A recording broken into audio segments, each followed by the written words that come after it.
कुंभ मेला भारत की आध्यात्मिक विरासत का प्रतीक है जो दुनिया के कोने कोने से श्रद्धालुओं को अपनी ओर आकर्षित करता है। साल 2025 में पवित्र शहर प्रयागराज आस्था के इस भव्य आयोजन की मेजबानी करेगा। मैं वरुण जानी आपको संपूर्ण गाइड करता हूं। अगर आप वडोदरा से इस आध्यात्मिक यात्रा पर जाने का सोच रहे हैं तो पूरी तैयारी बहुत जरूरी है। यह गाइड आपको एक आसान और सुखद तीर्थ यात्रा के लिए पूरी जानकारी देगा। अपनी यात्रा शुरू करने से पहले कुंभ मेले के खगोलीय महत्व पर विचार करें। तिथियां सूर्य, चंद्रमा और बृहस्पति की खगोलीय स्थिति से तय होती हैं। ऐसा माना जाता है कि ये स्थिति शुभ स्नान के समय का निर्माण करती है। इन तिथियों के बारे में अच्छी तरह से जान लें और अपनी यात्रा की योजना उसी हिसाब से बनाएं। बड़ी संख्या में श्रद्धालुओं के आने के कारण पहले से ही रहने की व्यवस्था करना बहुत जरूरी है। कई आश्रम और धर्मशालाएं कम बजट में रहने की सुविधा प्रदान करते हैं। वैकल्पिक रूप से आप शिवपुरी या झांसी नजदीकी शहरों में होटल और गेस्ट हाउस में भी आरामदायक प्रवास के लिए खोज कर सकते हैं। वडोदरा से प्रयागराज की रोड ट्रिप आपको भारत के दिल से होकर गुजरने का एक सुंदर रास्ता प्रदान करती है। यह सुनिश्चित कर लें कि आपकी गाड़ी अच्छी हालत में हो और निकलने से पहले उसमें पूरा ईंधन हो। गुजरात में आमतौर पर ईंधन की कीमतें कम होती हैं, इसलिए राज्य की सीमा पार करने से पहले अपनी गाड़ी में पूरा तेल भरवा लें। एक सुझाया गया रास्ता आपको गुजरात के हालोल गोल्डन चौकडढ़ी से गोधरा और उसके बाद आपको दाहोद जैसे शहरों से होकर गुजरता है और आपको मध्य प्रदेश के झाबुआ होते हुए मुंबई दिल्ली 8 लेन एक्सप्रेस हाईवे पर ले जाता है। ये अच्छी तरह से बनी हुई सड़क एक सुगम और अच्छी यात्रा का अनुभव प्रदान करती है।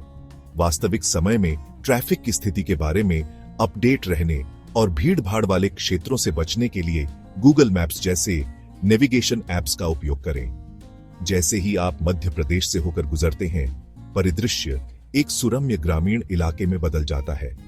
यहाँ पे एक्सप्रेस हाईवे खत्म होते हैं थोड़ा सा गांव से निकले जो कि चिंचवाम गांव है। झांसी में रुकने के बारे में सोचें, जो इतिहास में डूबा हुआ शहर है और यहाँ प्रसिद्ध झांसी का किला है। झांसी से बुंदेलगढ़ एक्सप्रेस है जो कि दिल्ली आगरा एक्सप्रेस है। उस पे जाकर आप चित्रकूट के आध्यात्मिक शहर से होकर गुजरते हुए प्रयागराज की ओर अपनी यात्रा जारी रखें, जो भगवान राम के साथ अपने संबंध के लिए जाना जाता है। प्रयागराज पहुंचने पर आप शहर को गतिविधियों से भरा हुआ देखेंगे। कुंभ मेला प्रयागराज को आस्था और भक्ति के जीवंत रंग में बदल देता है। हालांकि इसका मतलब यह भी है कि आपको भीड़ और संभावित ट्रैफिक जाम से होकर गुजरना होगा। कुंभ मेले के दौरान पार्किंग एक चुनौती हो सकती है। अधिकारियों द्वारा स्थापित निर्धारित पार्किंग क्षेत्रों का उपयोग करें। अपने पार्किंग स्थान को नोट कर लें और बाद में किसी भी असुविधा से बचने के लिए इसे अपने साथियों के साथ साझा करें। लोकेशन व्हाट्सएप पे डाले। प्रयागराज के भीतर स्थानीय परिवहन के लिए ई रिक्शा या साझा ऑटो रिक्शा चुनें। परिवहन के ये साधन भीड़ वाली सड़कों पर जाने के लिए सुविधाजनक हैं। जब पवित्र स्नान की बात आती है तो अधिक भीड़ वाले त्रिवेणी संगम के बजाय संगम घाट को चुनने पर विचार करें। हालांकि दोनों का धार्मिक महत्व है, संगम घाट अपेक्षाकृत कम भीड़ भाड़ वाला अनुभव प्रदान करता है। भीड़ के समय से बचने के लिए सुबह जल्दी, अधिमानतः 1 से 4 बजे के बीच अपनी यात्रा की योजना बनाएं। कुंभ मेले का एक अच्छा और समृद्ध अनुभव सुनिश्चित करने के लिए इन जरूरी सुझावों को ध्यान में रखें। आपको एराल घाट चले जाना है जो कि सभी के लिए अच्छा है।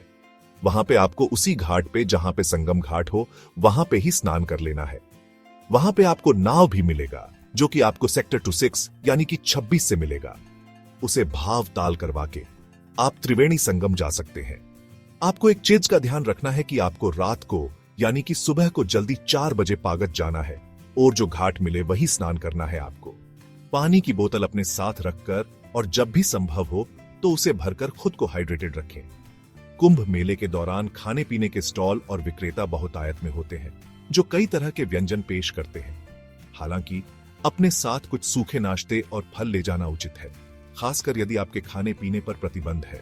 अपने सामान के प्रति सचेत रहें और महंगे गहने या कीमती सामान ले जाने से बचें।